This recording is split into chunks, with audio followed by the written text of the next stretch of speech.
Drivers, listen up. Tomorrow kicks off Alabama's new texting and driving law. And that means if you get caught texting while you're driving, you could face fines ranging from $25 to $75. WVUA's Taylor Sanders shows us why some people say this is a good thing. Woody Sexton is a certified student driving instructor who teaches young drivers the basics of the road. He says the new texting and driving law will make his job a lot easier. This is a step in the right direction. At least it makes people aware. Sexton uses a drill that teaches kids not to use a cell phone while driving, something he says has worked long before the new bill took effect. Well, I let them drive through cones and number from 40 down to 35 or 20 or whatever they can get within so many seconds, and they go forward and backwards through the cones, and just to show them that it's hard to do. Of course, I tell them if you're on the road in traffic, it's going to be that much harder to do it because traffic is moving. One of the students, Peyton Hamby, turns 16 tomorrow, and while she's ready to hit the streets, she says the thought of other people not paying attention scares her. I just think people have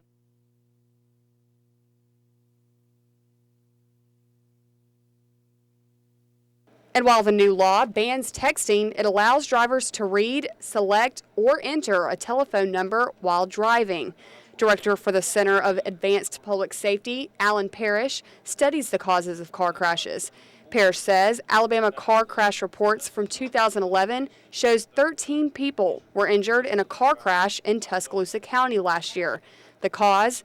Drivers distracted by a communication device.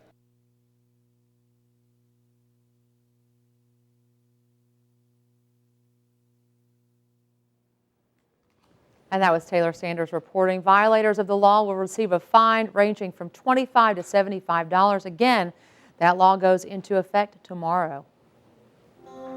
On your education watch, students impacted by the tornadoes of last year. Happening now, Tuscaloosa City school leaders are looking at a new demographic study in the tornado recovery areas. That's right. The study looked at students who lived in the Alberta and University Place school zones. Alberta Elementary, University Place Elementary, and middle schools were all destroyed in the April 27th storms. Students at those schools were moved to other schools within the system last year. The study also looked at the number of people still living in those school zones. We'll have much more on the study tonight on WVUA News at 10. Then coming up tomorrow on WVUA News at 5, learn more about the demographic study when Leslie Bruinton, spokesperson for the city schools, will join us live in our studios. And speaking of school, students in Tuscaloosa City and county schools head back to class in less than 3 weeks. City school officials have set registration for Wednesday, August 8th from 9 a.m. till 6 p.m. Classes begin Monday, August 20th. And a look at what you'll need if you're new to the system: a birth certificate, the original Social Security card, also a current Alabama immunization certificate, 3 proofs of residence, current lease or mortgage, and a power, gas, or water bill. And if you're transferring your child to the system, officials say you'll need to withdraw from your current school, take withdrawal forms to your new school, and also your proof of residence. Also on your education watch, Stillman College launched a civil engineering and transportation program for high school students during this summer. And this week, the students are learning about transportation safety with the help of the Tuscaloosa Department of Transportation, also known as TDOT. The program teaches students the basics of civil engineering and related careers.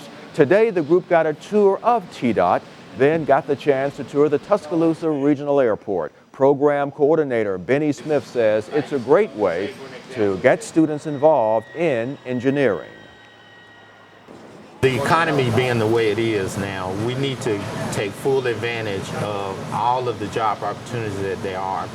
We found out in this field that many of our children have no idea that the field even exists or the different jobs that it all entails. And the 4-week pilot program began on July 9th and ends next week. A new farmers market has taken root in Northport. And it's run by West Alabama farmers. The Tuscaloosa County Farmers Market is up and running with fresh fruits and vegetables. Members of the Tuscaloosa Truck Growers Association told us they decided they wanted to build their own market so they could choose a spot in Northport to sell their foods. Now, this new location is an open-air pavilion. One farmer told us he's happy to be in this new location. It's not going to cost the taxpayer any money. The farmers are billing ourselves. You know, it's not tax, and nobody's paying no tax money on it. The farmers is donating the time and the money and everything to bill it. And the Tuscaloosa County Farmers Market is located just past Kentuck, and it's open on Tuesdays and Saturdays from 6 a.m. until noon.